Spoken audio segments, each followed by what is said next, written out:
Welcome to the Floyd Memorial Library podcast, where we sit down with the people who give shape, texture, and voice to life on the North Fork of Long Island. Some are rooted here by generations, others arrive by chance or choice, but all carry with them a piece of the story. We talk about what's changing, what's worth holding on to, and the currents of history, both quiet and loud, that run through this place. I'm your host, Christopher Bianchi, and for episode 178, we sit down with Ted Webb, whose life and family's history are woven into the fabric of Greenport and the greater North Fork. With roots that stretch back generations, Ted grew up surrounded by stories of this land and its people, tales of farming, fishing, and community that shaped his enduring sense of home. After serving in the U.S. Navy during the tense days of the Bay of Pigs, he went on to work in a wide range of fields, from speech pathology to serving as vice president of the American Heart Association. He would eventually return to Orient later in life, where his lifelong dedication to service and preservation took on a new meaning. Over the years, Ted has become a steward of local history, narrating Lighthouse cruises, lecturing on maritime landmarks, volunteering throughout the community, and serving on countless boards and committees devoted to the life of the North Fork. In our conversation, we'll talk about ancestry and belonging, the changes he's witnessed over time, and what it means to preserve not just buildings and shorelines, but the spirit of a place. So I hope you enjoy episode 178 with Ted Webb. This episode was recorded June 11th, 2025. Thank you so much for coming on the Floyd Memorial Library podcast today. It's great to have you on today. Oh, happy to be here. Thank you. And with many of our episodes, I'd usually like to start off, if you can talk about your ancestry going back out here on the North Fork, especially in Greenport. Yeah, well, my history goes back, I think, 7 or 8 generations. My dad was born and raised in Greenport. My grandfather, Edward W. Webb, who I'm named after, was born and raised in Greenport. And then going back after them, William Webb Sr., Silas Webb, Thomas Webb, and eventually all the way back to Orange Webb back in the 1700s. So we've been around for a long time. In fact, there's an area of Greenport that years ago was called Webbville. It's around Holy Trinity Church area. That's because there were so many Webbs there over the years. They called it Webbville. And that was on your dad's side? Yes. What about on your mother's side? My mother was from New Bedford, Massachusetts. Okay. And I didn't spend too much time up there. Well, could you talk a little bit about what some of your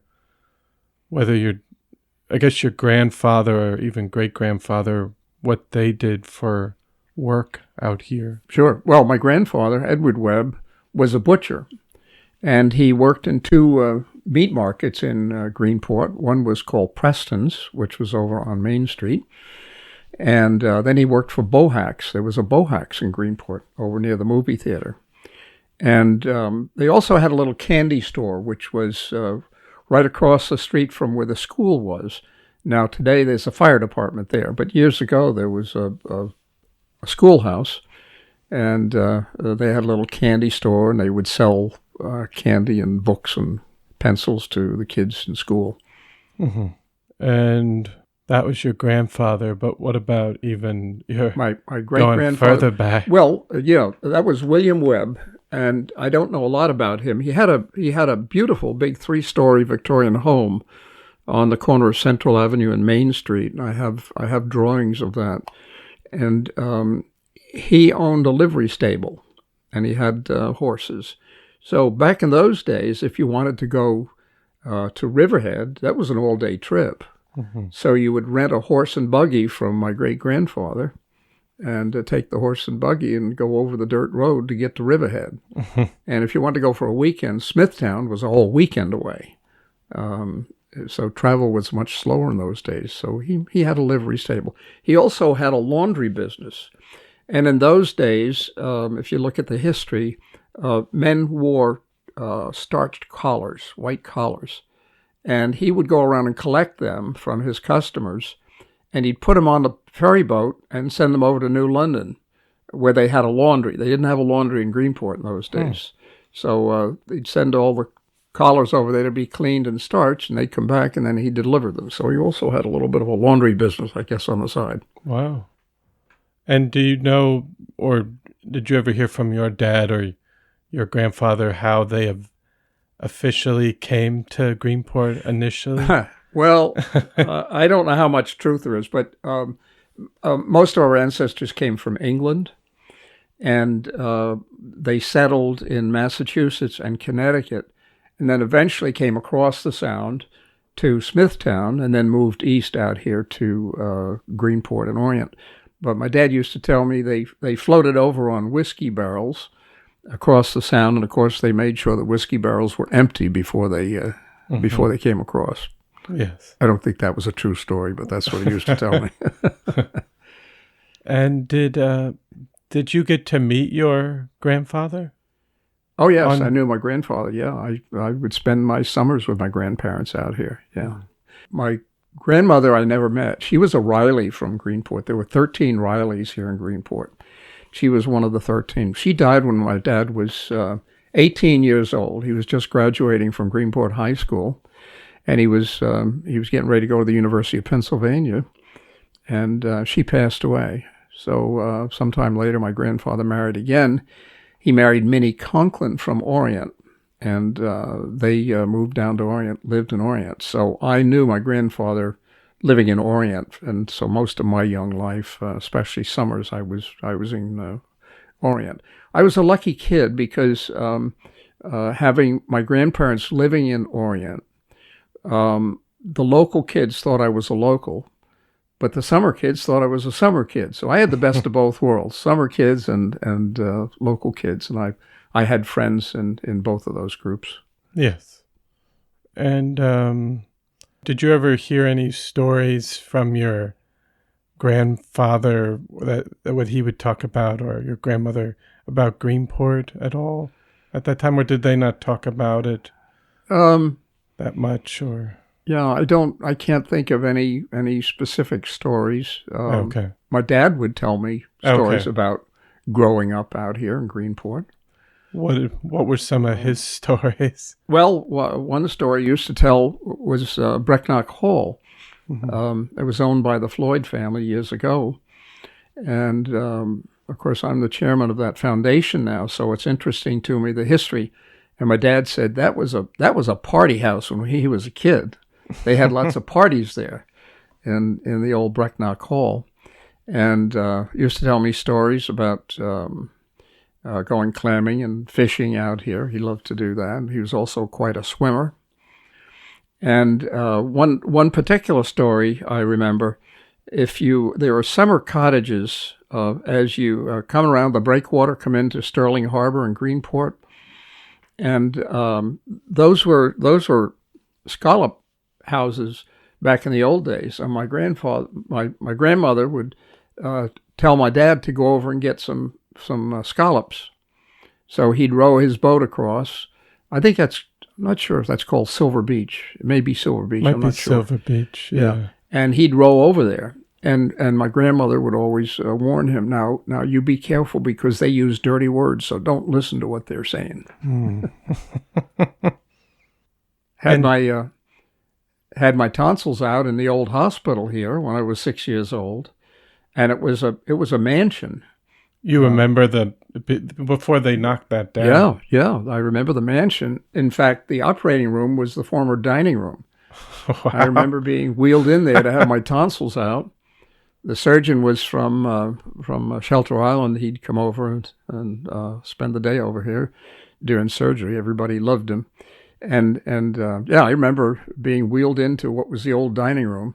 Wow. And in those days, they put a mask on your face, and then they'd pour ether on the mask and tell you to count to 10 and breathe the ether. That was what put you to sleep. It wasn't a nice experience, but I remember the old mansion very well. Yeah. And just even, I guess with your dad, that how did he end up meeting your mom? Oh, Because let's she was see. in New. He went to the University of Pennsylvania, and then he went to work in the advertising business in New York City. And somebody fixed him up with a blind date. It turned out to be my mother. She was a nursing student at Harkness Pavilion, part of Columbia University. And he had a blind date. And he met her. And they got together, and sparks flew, and they fell in love, and eventually got married. But she was from New Bedford, Massachusetts. Oh, New Bedford. Yeah, she became a nurse.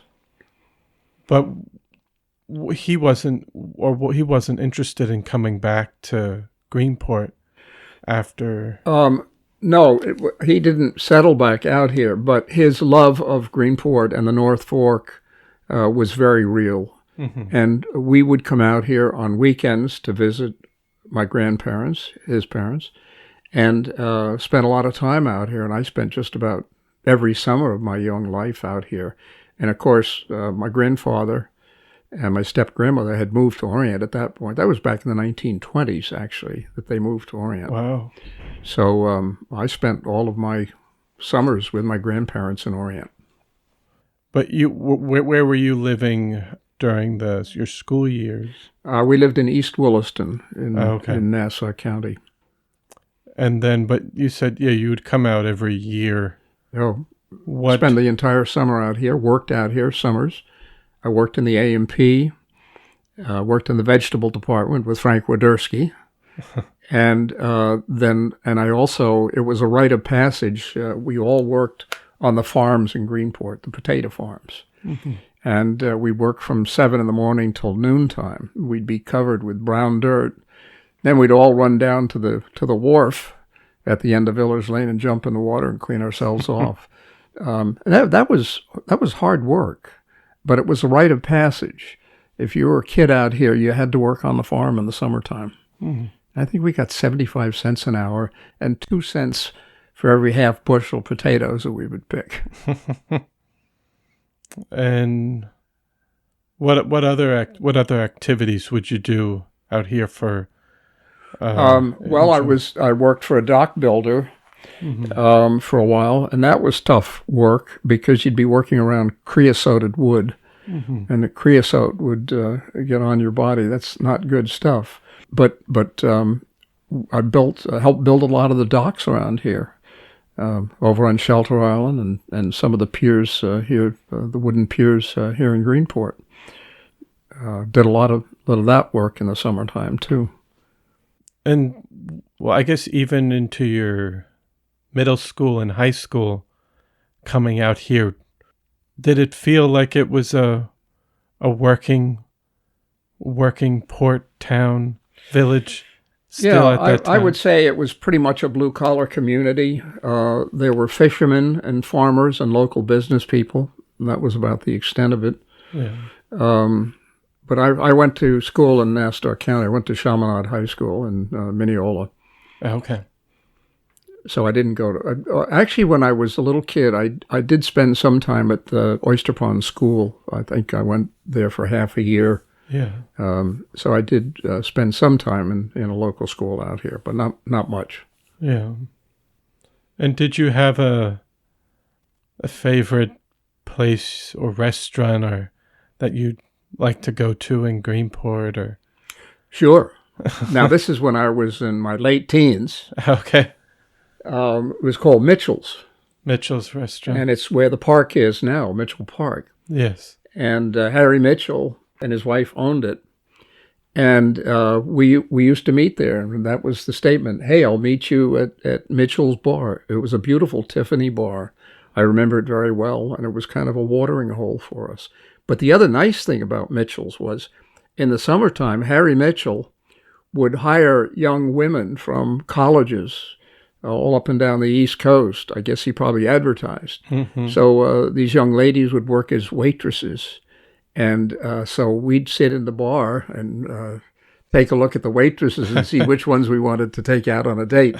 And sometimes it was great. They'd get finished working at 7:30, 8 o'clock. Then we could go out on a date. But if it was busy on a weekend, we'd have to wait till 9:30, 10 o'clock before our dates were available to go out. But that was a lot of fun, of fun. And I worked in the A&P. I worked in the vegetable department in the A&P. Was that, because that wasn't always in Greenport, or I don't know when that opened? Well, again, going back to my childhood, in the 50s, there was a Bohax and an A&P. And they were the two main grocery stores in Greenport. There were other smaller, privately owned stores like Preston's Meat Market, but Bohax and A&P were the big stores in those days. And would you go to? Because I think there were quite a few bowling alleys, like Santa Cruz or. Yeah, the one that I remember, where was it? Trying to think of where it was. There was a bowling alley, and I can't remember exactly where it was. Oh, okay. I guess I probably didn't spend too much time there. There was a roller skating rink, and it's still there at the Burton Potter Post, and that was a fun place. We'd go roller skating. That's not where the American Legion. Yes. Where the American Legion is. Yeah, it's called the Burton Potter Post, I think. Oh, okay. Yeah. There was one of the doctors that I went to was a Dr. Heath, and he was quite a gentleman, and his office was in front of his home. And if you go down Front Street now, his home and office are now the Blue Duck Bakery on Front Street. But he was interesting. He had a cure for most problems. And it was a couple of ounces of elixir of turpentine hydrate and alcohol. And so anything from a cold to a broken arm, you go in and get your medicine from Dr. Heath.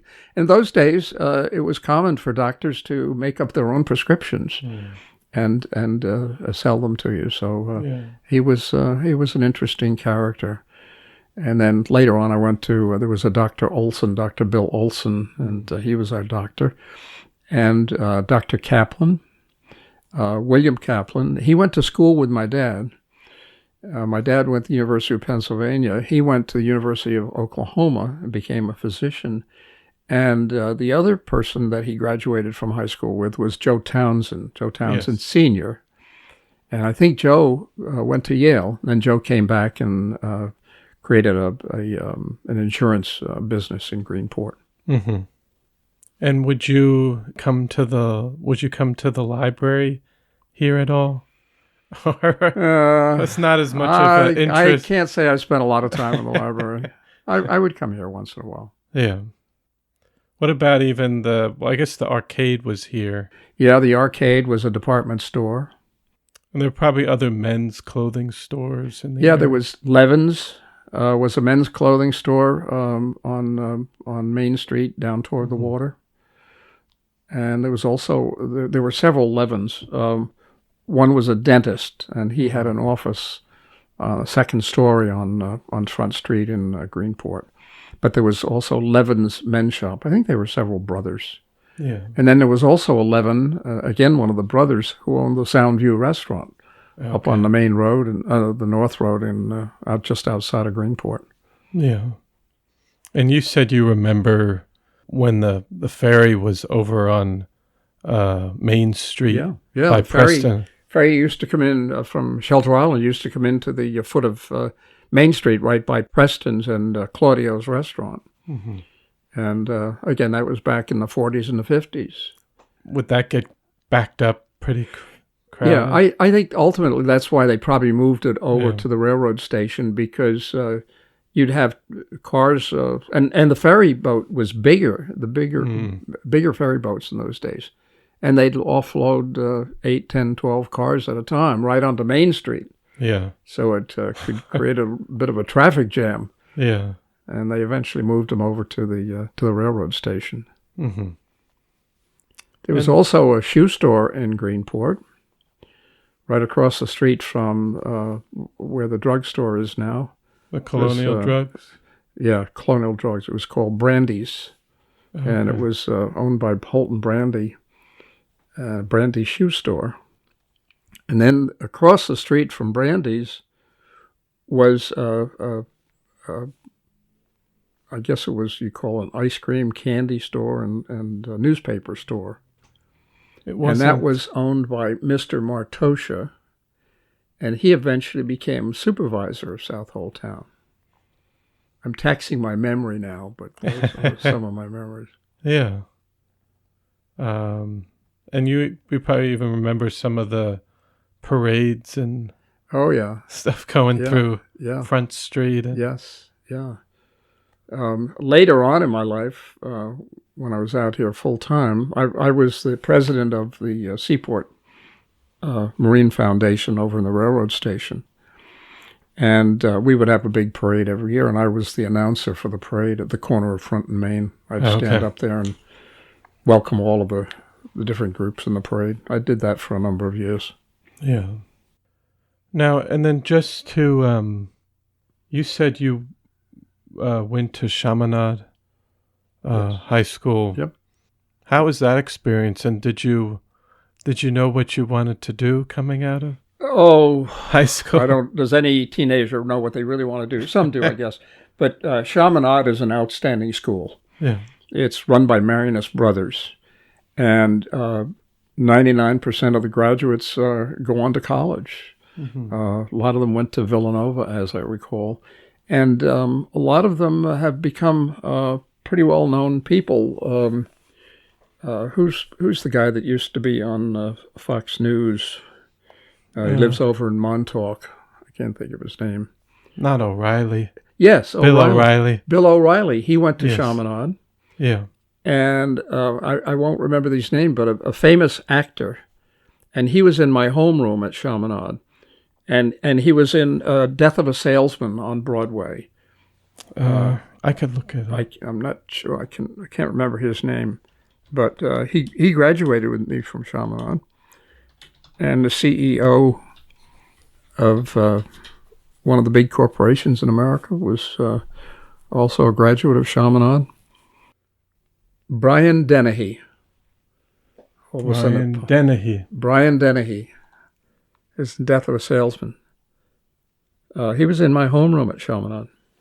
And you know, there are kids that go to Chaminade. Some of them commute all the way from Riverhead and Southold. Yeah. They go in on an early morning train. I used to wonder, how do they deal with that? But the secret was they'd use those 2 hours of travel to get their homework done. Yeah. So they'd finish up at Chaminade in the afternoon, get on the afternoon train, coming back out to Greenport, and they'd have 2 hours to do their homework. That seems better than today. Probably you have to drive there yourself. I think there's still some, I don't know what the schedule of trains are, but some people might still be able to commute by train. Yeah, they probably can, Yeah. And in terms of the area you grew up in, how was that different from Greenport area? Was that more in Nassau County? That was in Nassau County, East Williston. It was near Mineola. And it was mostly a community of business people. Mm-hmm. A lot of my dad was in the advertising business. He worked at Young and Rubicam in New York, which was one of the largest ad agencies in the world. So there were a lot of, it was a commuter community. Mm-hmm. Most of the people, most of the men that lived there commuted into New York City for the day. My dad as well. And they'd come home on the 5 o'clock train. Mm-hmm. In fact, my dad was in that terrible train wreck. I think it was in the 50s. 78 people were killed. Mm. 2 trains were coming back out of New York, and one was stalled on the track. This was Thanksgiving Eve in the 1950s. I'll never forget it. And another train didn't see it, and the first car of the last train went right through the last car of the first train. Wow. And killed 78 people. We knew my dad was on that train, and my dad always sat in the last car of that train because where he got out, it'd be a shorter walk to get home where we lived in East Williston. That night, it was a rainy night, and he met Ann Latham, who was a friend of ours, and she was sitting in the middle of the train. She said, "My car is here. We get out, and I'll give you a ride home." So thank our lucky stars, saved my dad's life. But he didn't get home till about 1 o'clock in the morning, and we were sure he had been killed because the radio reports were coming in saying it was 10 people were killed, 15 people were killed, 30 people were killed. My mother was getting ready to go into Queens General Hospital to see if we could identify my dad. Knock on the door, he opened the door, and there he was. A little bit after midnight, he got home. But I'll never forget that. Thanksgiving Eve wreck on the Long Island Railroad. Yeah. At the same time, would you yourself, even as a teenager, go into Manhattan at all? Sure. Yeah, we'd take our girlfriends into the city. We like to go to Broadway shows and off-Broadway shows. And we did a lot of that kind of stuff. Yeah, it was fun to go into the city once in a while. Yeah. Now I live 100 miles from the city. I never go into the city. You don't feel the need to? No, I don't. I got it all out here. Yeah. And then, so I guess coming out of high school, you went to college? I did. I went to St. Anselm College up in Manchester, New Hampshire. And I spent a year up there, and I didn't like going to college. So I came home. I went back for the fall semester, my second year. And after a month or two, I didn't want to be there. So I came home. My parents were very upset with me. I said, I'm joining the Navy. And that was the smartest thing I ever did. I joined the Navy. I became a hospital corpsman. I served on ships. I was in the Bay of Pigs invasion in Cuba. I was up in Argentia, Newfoundland. I was at St. Albans Naval Hospital, and I loved that work. And, of course, then I got out of the Navy. I went back and got a master's degree at Adelphi University in communications and speech pathology. So I became a speech pathologist. That was one of many checkered careers I had. I wound up being vice president of the American Heart Association.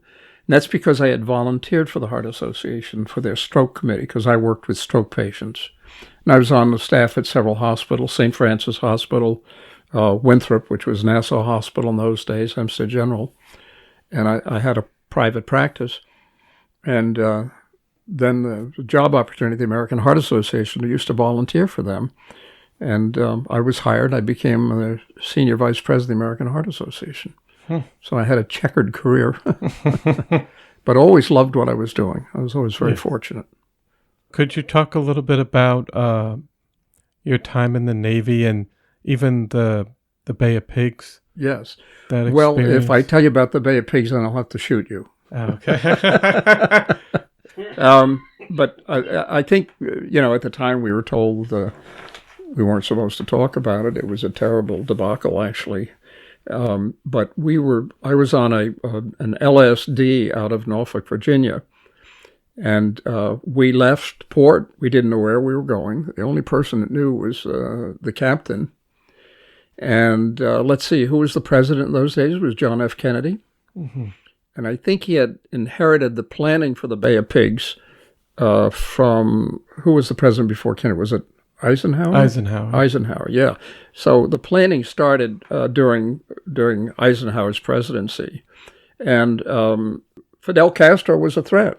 And we were concerned that we were going to have the communists at our doorstep, 90 miles from Key West.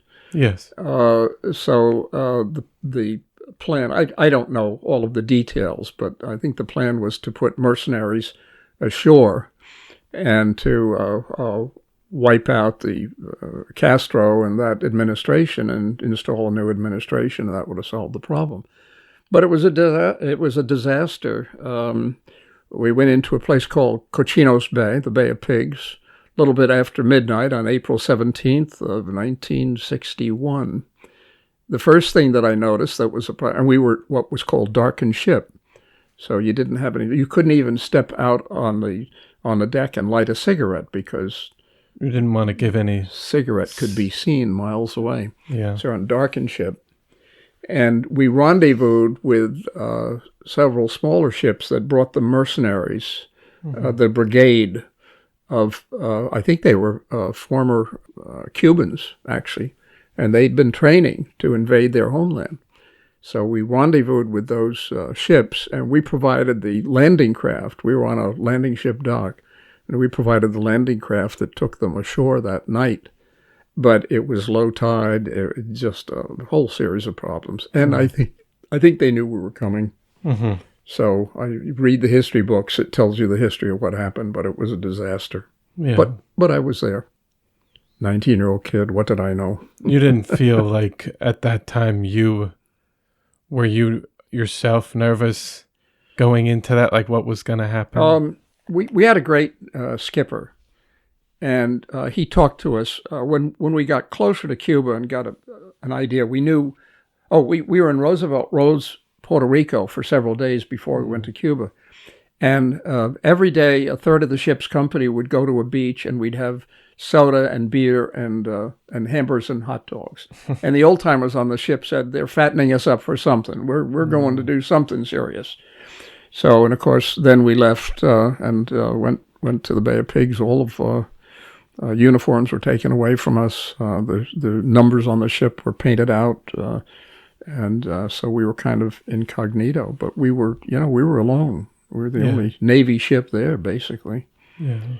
And we offloaded the smaller vessels that went ashore. Mm-hmm. But overall, you feel like you said that your Navy experience was good for you. Oh, I meant to tell you. My Navy experience was the smartest thing I ever did. It matured me, and I did the kind of work that I'd loved doing, helping people as a hospital corpsman. Got a wonderful experience. But were we frightened going into the Bay of Pigs? No, we weren't. And that's because we had a skipper who explained to us as much as he could about what our mission was. And he reassured us. He said, you all know your jobs. I expect you to do your job to the best of your ability. And we have an administrative responsibility. We're going to carry it out. And I expect every man to do his very best. And let's go. So we were comfortable and confident that we knew what we had to do. And we were well trained. And going back home after that was just kind of, was that like, well, move on to the next thing? That was Yeah, well, I don't remember too many of the details, but we wound up back in Norfolk. And then I went, before that I was up in Newfoundland, up in Argentia, Newfoundland, for 2 years. And that was a wonderful experience. Newfoundlanders are the nicest people in the world. If you ever get a chance to go to Newfoundland, you should. It's a wonderful country. A part of Canada, the Canadian provinces. And I was at a little naval hospital up there, Navy 103. I delivered babies in the backs of ambulances. I did all kinds of stuff. It was what a great experience it was. Mm-hmm. Military training is excellent. We had wonderful training as corpsmen. And we were on what was called independent duty. We didn't have doctors that we could call on. We didn't even have nurses that we could call on. So we were on our own. And even when you were out in the ocean, too, you'd have to do operations and... Well, we didn't do... there are stories of where corpsmen did an appendectomy on a submarine. I didn't do anything like that, but we would certainly... people would cut themselves, have injuries. One man broke a number of bones in his leg, and we set the leg, and we did a great job doing that. And people would come in with cuts, and we would suture the wounds. The biggest thing I ever did was called a tendinopathy, where we had to repair a man's thumb. He had just about cut his thumb off and cut through the tendon, so he couldn't move his thumb. And we cleaned him up, and we were 800 miles at sea. We were off the Azores, and so there were no doctors available. Mm-hmm. We could talk by radio to doctors on land, and we did what we called a tendinopathy, where we found the two parts of the tendon, sutured it back together, and my recollection is that guy did okay. Yeah. So, quite amazing. You could do that in the Navy. You couldn't do that in civilian life. Yes.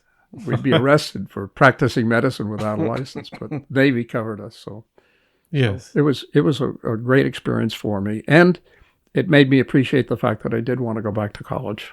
Mm-hmm. So after my Navy career, I got serious about going to school.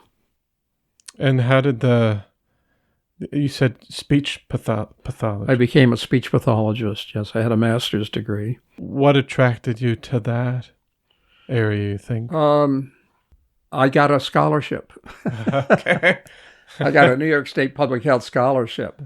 But I wanted to do something in the healthcare field. Yeah. And I wound up specializing, working with stroke patients and head injury patients, especially young people who suffered communicative disorders as a result of injuries to their brains. And I did enjoy that work. It was difficult work. It was frustrating because sometimes you could only deal with the parents and help them understand the disability and how to deal with it, because the patient wasn't going to recover their speech. And I would know that, but I would work with the family members, help them adjust to what was going to be a lifelong situation. But I was able to help a lot of people, especially stroke patients. Yes.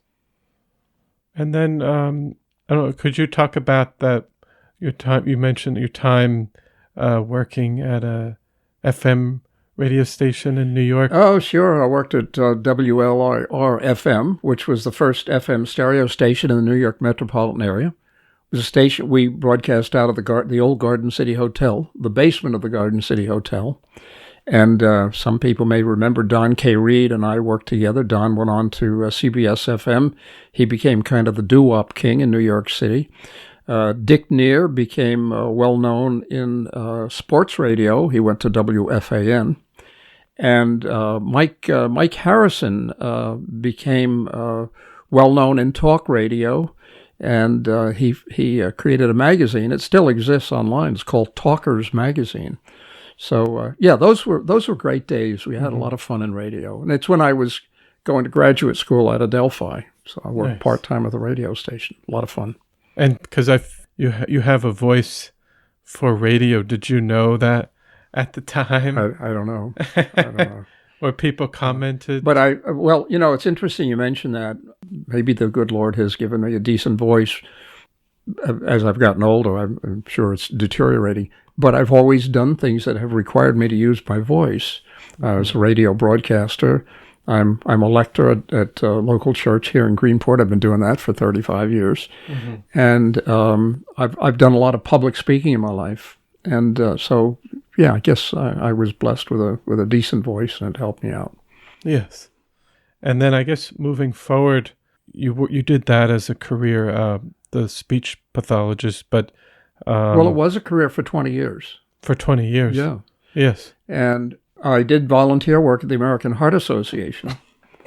And I was chair of their stroke committee, and actually I became chairman of the board of the Nassau region of the American Heart Association. Then we became the Long Island region. And a job became available for executive director, and then eventually became senior vice president.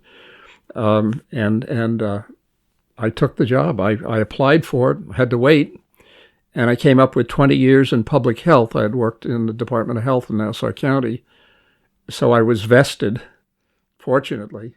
And then I went to work for the American Heart Association, had another whole career with American Heart, became senior vice president. Yes.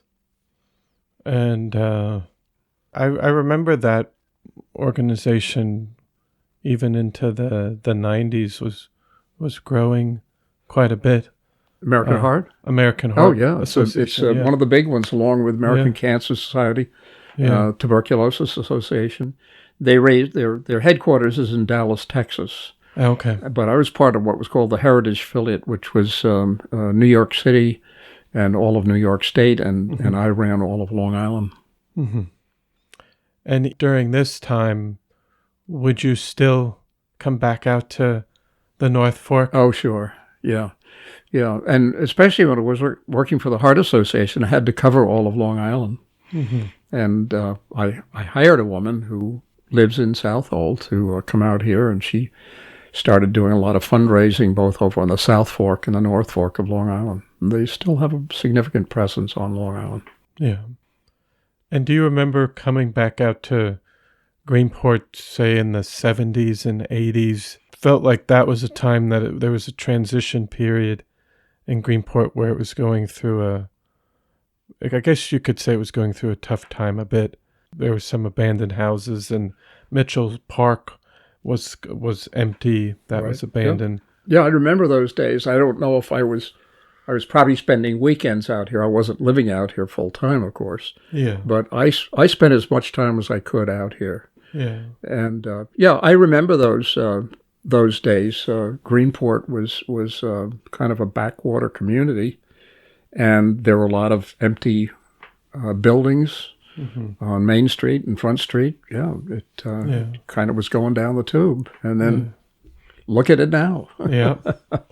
And then did you make the decision in 2002 to come out here full time?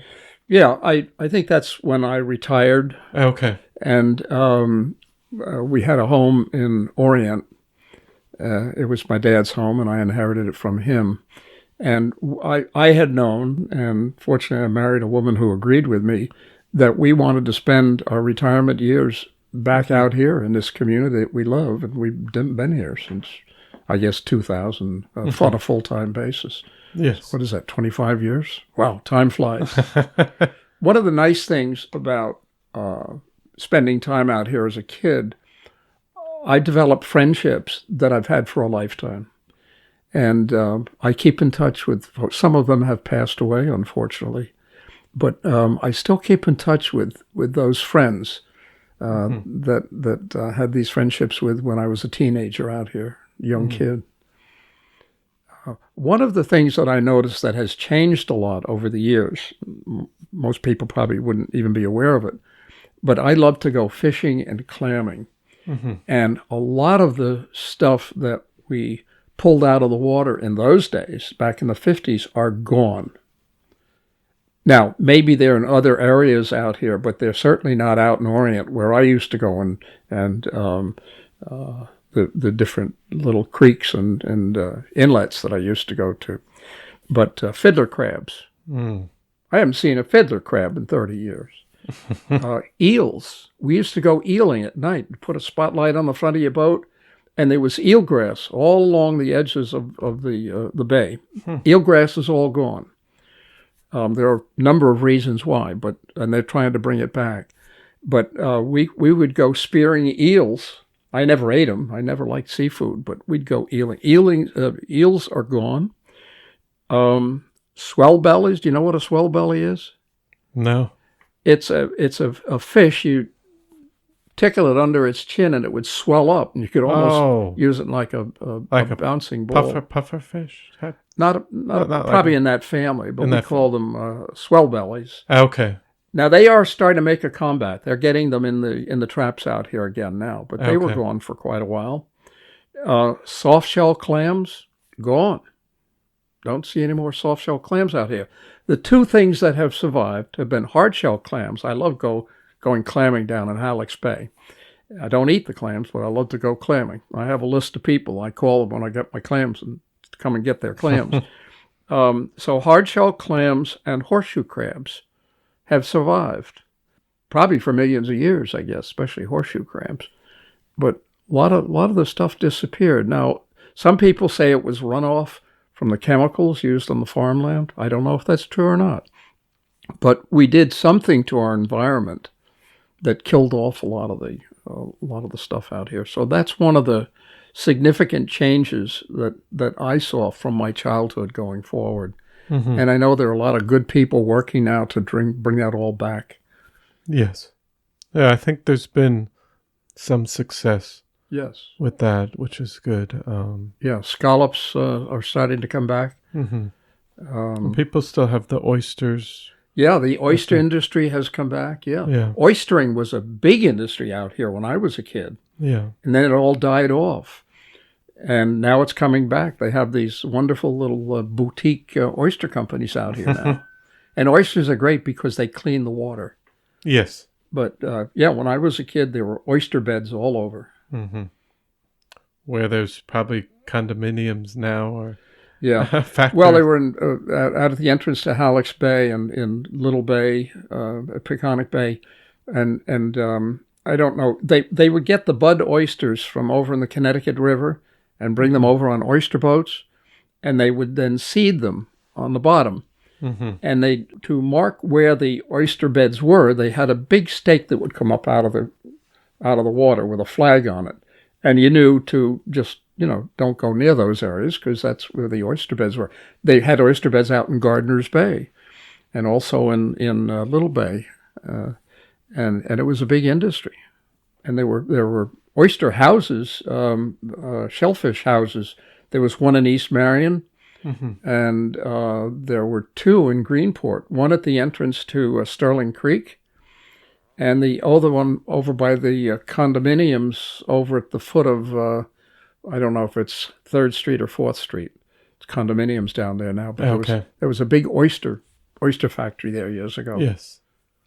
And people said they could smell it coming, like people processing or. Yeah. I'm not sure that the oyster industry had a smell. What I can tell you the smell was from when I was a kid. Over in the Promised Land, there was a menhaden factory. Yes. You know what menhaden are. That's an oily, greasy fish. They're not edible, but you grind them up and you can make great fertilizer. So there was a menhaden factory on Long Beach also. Okay. But that was gone for many years. But there was one over on the Promised Land over the South Shore. And when the winds were blowing out of the south, we would get the smell of that menhaden being cooked. And I think that's what smelled a lot. Maybe there was an oyster factory in East Marion too. I don't know if I mentioned that. I don't remember the smell from the oyster factories, but I do remember it from the menhaden factory over on the South Shore. Yeah. A lot of people made their living on the water out here, and still do. They would say that's the smell of money coming in. But we had more charter boats back in the 50s. Yes. And I think I mentioned Lou Marvin on Lady Luck, and 4 of us from Orient, 4 of us teenagers, Art Vanderwater and Stevie Stevenson and Ketchum from Greenport, had a wonderful voice, and myself. And we had a barbershop quartet, and we'd go down on Lou Marvin's Lady Luck, down at the foot of Main Street, right by Claudio's. The water used to come all the way up to Claudio's restaurant. And, of course, that gets into another story of the rum running days. And the boats would come up under Claudio's. Bill Claudio used to tell that story. But anyway, Lady Luck would be down there. We'd sit on the back of his boat. And we'd sing barbershop. And people come down, quite a crowd of people come down and listen to us. I think we were pretty good, actually, as a barbershop quartet. And they'd throw dollar bills at us. So we'd make a little bit of money. And then we got to where we'd start going to bars. We'd start over on the South Shore and work our way around the Riverhead and out on the North Fork, stopping at bars. We were fairly well known as a barbershop quartet. I don't even think that music exists anymore. How would you describe it for people that might not know what barbershop? Well, it's 4-part harmony and no instruments. You don't have a guitar or anything. Yeah. So it's 4-part harmony, and it's beautiful music. What was the Broadway show that had a barbershop quartet? It was called The Music Man. Oh, yes. And they had the Buffalo Bills. It's funny how I remember this stuff at my age, the Buffalo Bills. Barbershop was great music, and people loved it back in those days. Yeah. No, because I hadn't really heard of it. Never heard of barbershop? I've never really heard of it. Although it's interesting. Probably started in barbershops. Who knows? Yeah. But those were fun days. Yes. But getting back to when you came out full-time in 2002, did you want to start getting more involved in the community, like the East End Seaport Museum? Yeah. Yes. I've always been a volunteer in my lifetime, and I think it was part of my upbringing. My parents were volunteers. My mother volunteered she was a nurse, but she also volunteered for the Red Cross. During the Second World War, they would make the bandages for the soldiers over in Europe. So she was a volunteer for the Red Cross, and my dad was a volunteer fireman in East Williston, and they did other, and the scoutmaster for the Boy Scouts and the Cub Scouts and things like that. And so I was raised in that environment where we taught it's good to give back to your community that's been so good to you.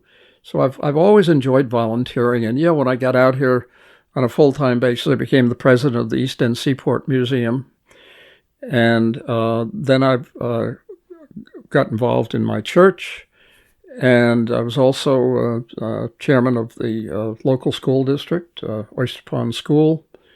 I'm the chairman now of Brecknock Hall Foundation. I'm on the board at Peconic Landing, and I love that. That is a wonderful place, well run, and I enjoy my time working over there. And I became a commissioner in the local fire department in Orient for a while. And probably a half a dozen other things that I can't remember. But I enjoy volunteering and giving back to the community. Yes. And because you mentioned the Eastern Seaport Museum, and you're also even now doing the narrating Lighthouse cruises. Yeah, and that came about because of my volunteer work for the East End Seaport Museum. Once a year, we would actually Cross Sound Ferry would send one of their boats over, and we would advertise it. I think we charged $70 or $80 for a full day on the water. We gave them lunch, clam chowder, and we'd take them on a tour of all of the lighthouses. And I was the volunteer narrator. And I did that for several years. It was our biggest fundraiser in those years. I think it raised about $30,000 for us. The boat was donated to us by Cross Sound Ferry. So at some point, Stan Mickus, who was their PR guy over there, and he would come on these cruises where I volunteered. And at one point he said, "Ted, how would you like to do that for us, for Cross Sound Ferry?" I said, "Well, I won't do it as a volunteer, but sure, I'd love to do it." That was about 15 years ago, and we started cruises initially out of New London, visiting all of the offshore lighthouses. And I think I mentioned there are more offshore lighthouses in South Hole Town than anywhere else, any other township in the United States. So we started out in New London. I would have to commute over to New London, then commute back home. And it was a 2-hour cruise, but it was so much fun, and I was getting paid to do it. Then a few years ago, we started doing them out of Orient Point. So I currently do them out of Orient Point so I can walk to work. and I love doing it. Yes. And have you always had a deep interest in maritime history and even historic preservation? Oh, and that was the other thing. I was the president of the Oyster Ponds Historical Society. Yes. Also. Yeah. Yeah, and I love our local history. And a lot of it was explained to me by my father and by my grandfather, and of course my ancestors are part of the local history out here. But in relation to the lighthouses, in my childhood, in my teen years, I visited most of them. For example, Plum Island. They formed the Animal Disease Laboratory. Actually, it was the Department of the Army in the beginning. They had a research laboratory out there. And then it became a part of Homeland Security years later. So we would sneak onto Plum Island. I would go all over that island and visit the old fort, Fort Terry, and the gun emplacements out there. And we'd go up to the lighthouse. There's a lighthouse on the western end of it, and climb through the lighthouse. They don't allow people in it now because they know that there's asbestos in there. But hopefully someday that lighthouse will be available to the public again. And we used to go out to what's called the ruins, which was old Fort Tyler off the northern tip of Gardiner's Island. We'd sneak out there in our little wooden barber boats with 15-horse Evinrudes on them, and we go ashore. And now it's like a pile of rocks, but it was a fort. It was Fort Tyler, and more of the fort was there back in the 50s. And every once in a while, when we were on the island, an aircraft out of Mitchell Field in Nassau County would fly over, military aircraft, and he would flap his wings. He probably at 1,000 feet, 2,000 feet. And we knew that was a signal to get off the island because they were going to bomb it. So we'd jump back in our boats and hang out a couple of miles off that little island, and they would come across and strafe and bomb it with small bombs, smoke bombs. And we'd sit there and watch them do that. And that's what probably destroyed the rest of what was there of the old fort. But I like telling the story of that fort. It has an interesting history. It was never used in a real battle. There are 4 forts out here that guard the eastern entrance to Long Island Sound. Fort Mikey on Great Gull Island. Amazing, this little island, there were 200 soldiers on that at one time. Wow. They had their own little hospital and barracks building. And they had a 16-inch gun. I don't know too much about guns, but that 16-inch gun could fire a 2,000-pound shell a distance of 20 miles. This is back in the 1800s. Quite amazing when you think about it. 2,000-pound shell could go all the way to Montauk. Then you had Little Gull Island, which is a very historic island, goes back to the War of 1812. And then Race Rock Lighthouse on the southwestern tip of Fisher's Island, a lot of history there. And then North Dumpling Island at the western entrance to Fisher's Island Sound. So we visit all of these lighthouses and tell the history. And it's a wonderful part of our local history. And that's why I love it. Yes. Were there any other lesser-known pieces of Norfolk history that you think more people should be aware of? Well, like I said, I think loss of some of the marine environment is extremely important. And I think people should be very committed to restoring our marine environment out there. And I think the oyster industry has come back, and that's a wonderful example. Yeah. But being good stewards of our waters out here is an important thing for us to do. And the other thing I think is, I'll tell you a quick story. My grandfather worked at what's now called the country store in Orient. After he had retired, he was living in Orient on Skipper's Lane. I was about 7 or 8 years old. And at noontime, I'd ride my little 3-wheel bike up to the store, and he'd walk home for lunch. My grandmother always fixed a dinner at lunchtime. And I can remember him saying to me, "Edward, I don't know what's happening in the village." "What do you mean, Grandpa?" He said, "I don't recognize anybody anymore."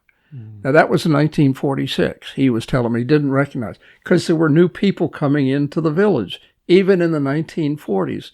So you can say it today. I walk down Village Lane, I say, I don't recognize anybody, because there are a lot of new people that have come out here. Yeah. And I simply ask them, learn about our community, live here, and love it like we do. Yes. And that's all I can say. Most of the people that I meet that come out here, they're good people. They're committed to the community. They support the community. Yeah. But it's a change.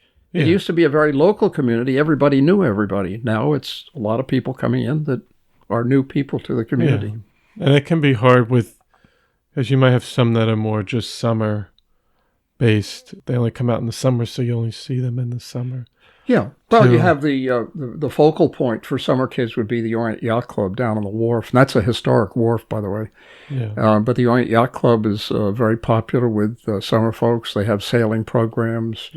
They have a lot of summer water activities down there. So we belong to the Orient Yacht Club. I still belong to it.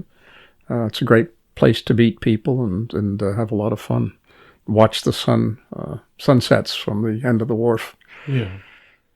So that was a gathering point for us kids, for the summer kids, that and working on the farms, digging potatoes, back-breaking work. Yeah. But that was the rite of passage as kids out here. Yeah.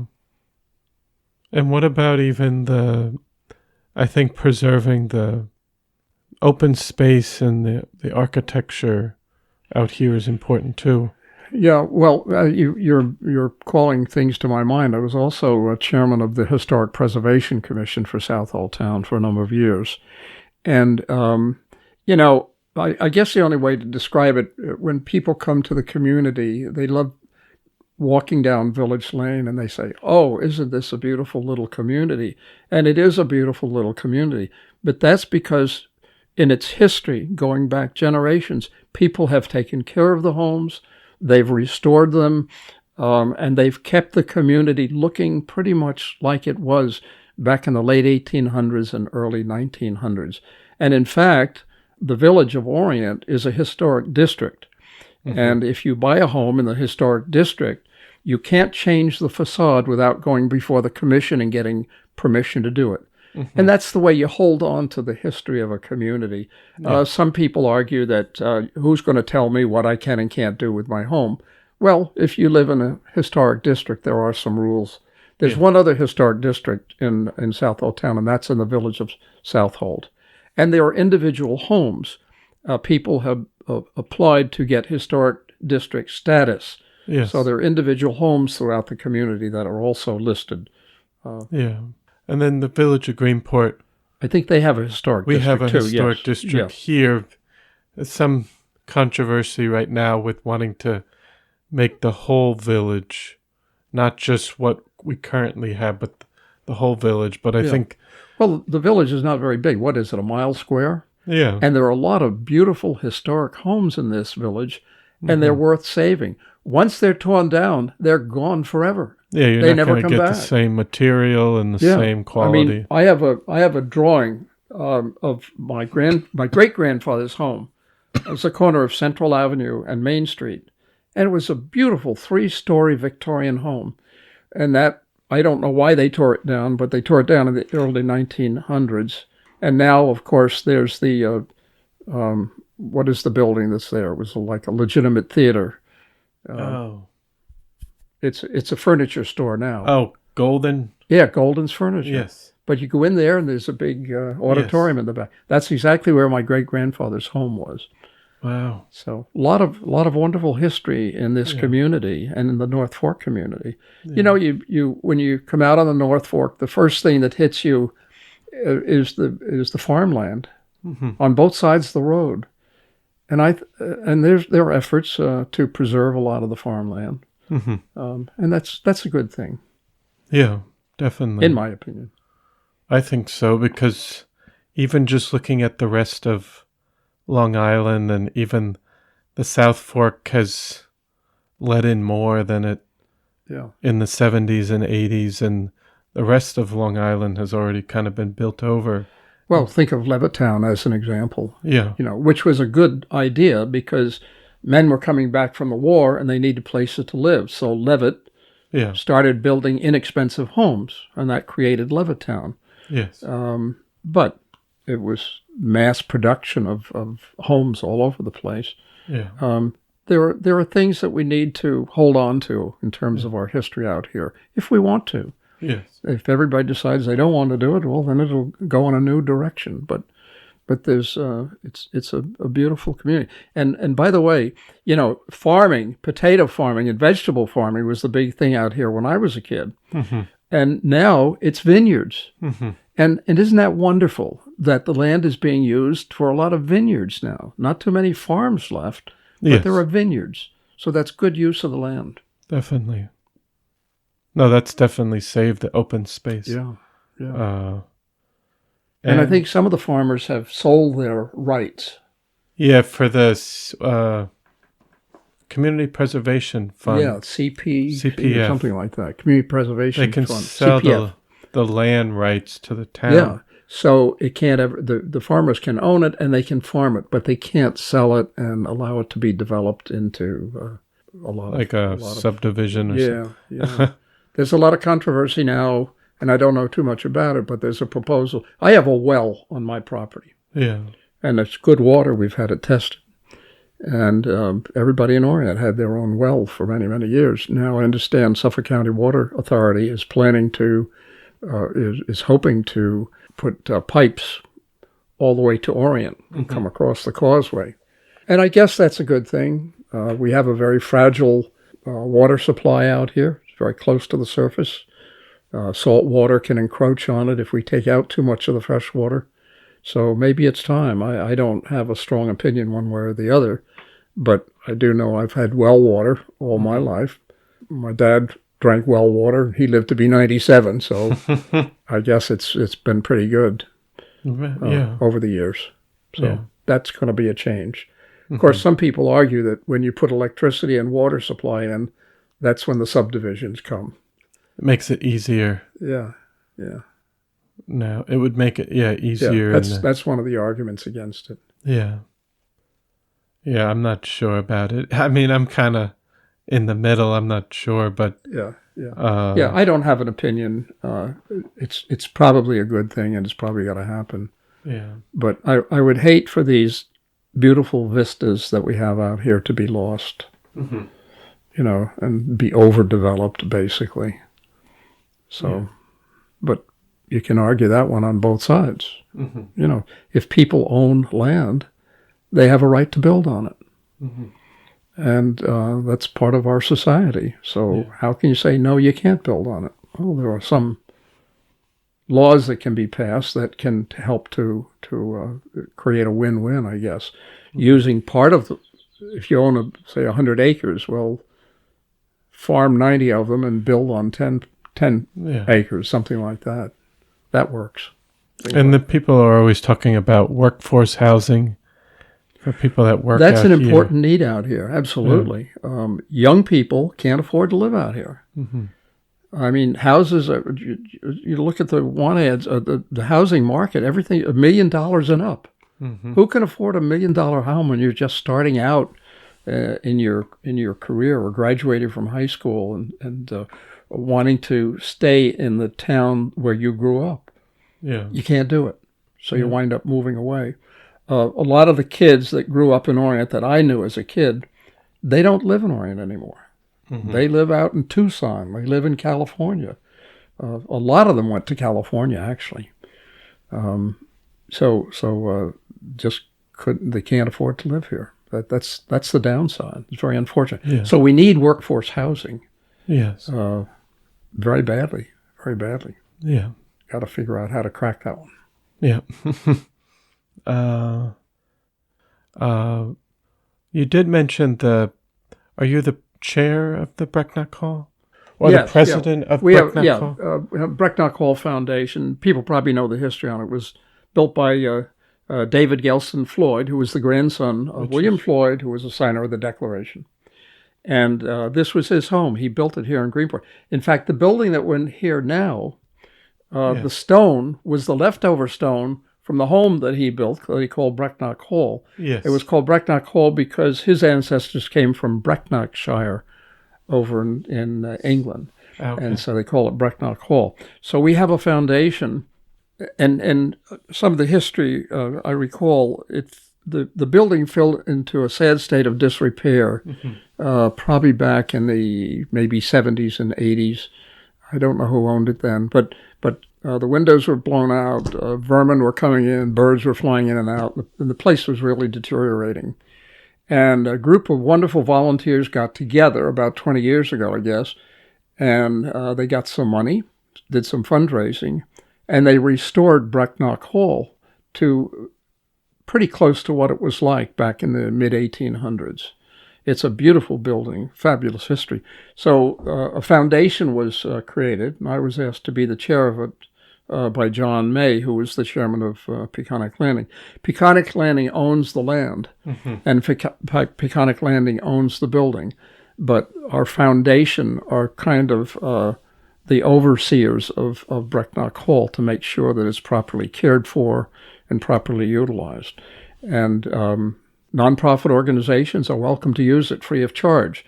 Now, if they want to have a party there, they have to pay for whatever would be involved with the party. But nonprofit organizations, we encourage them to use it. And so we have a dedicated group of people, foundation. I'm the chair of it. Yes. It's a non-paying job, volunteer job.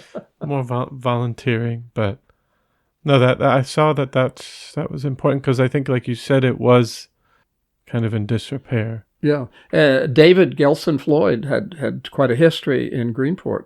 He was the supervisor of Southold Town. He had 4 whaling ships that sailed out of Greenport. That's how he made most of his money. Originally, he'd been over in Sag Harbor, and then Mr. Ireland from Greenport convinced him to come over here. And then he built his mansion back in the mid-1800s. Took 8 years to build it. Uh-oh. And the stone, the granite, came from New England, and some of the granite actually from some of the stones on the north shore of Southold Town. But most of it came over on barges from New England.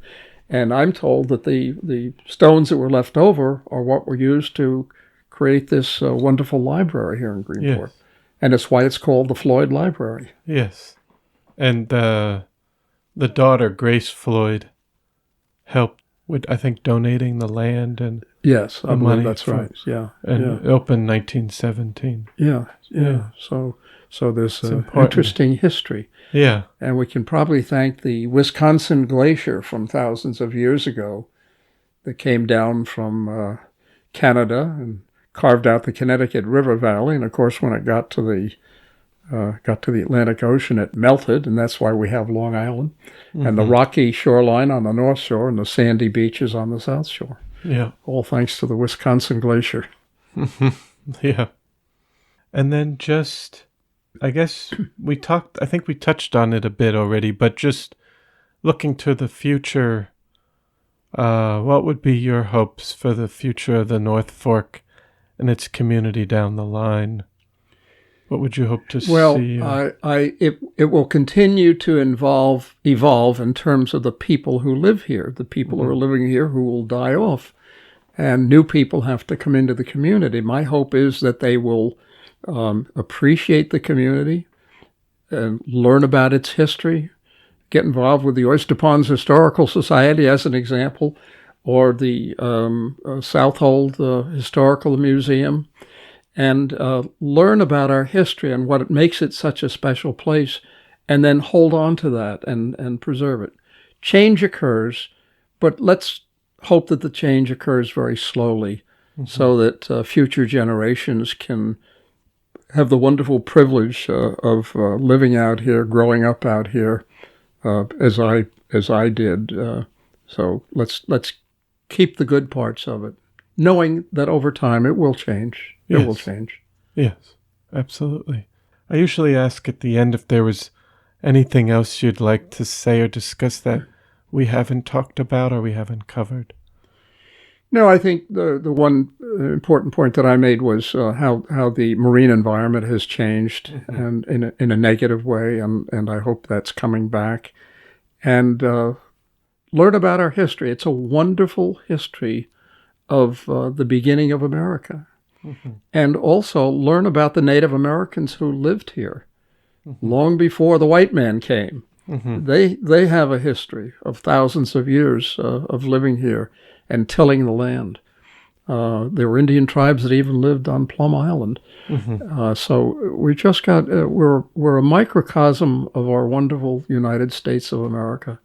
Yes. And let's hold on to it. Absolutely. No, but I want to thank you so much for taking the time to come on the... It's a privilege for me to be here. I thank you very much for inviting me. No, thank you, and for sharing your story and for the work you've done and continue to do working out here and sharing our history. So thank you so much. Well, I guess my job is to train a few younger people to start doing what I've been doing so I can bow out gracefully. Thank you. Nice experience. Thanks for inviting me. Well, I hope you enjoyed episode 178 with Ted Webb. I want to thank you for listening to the Floyd Memorial Library podcast, and we'll see you next time.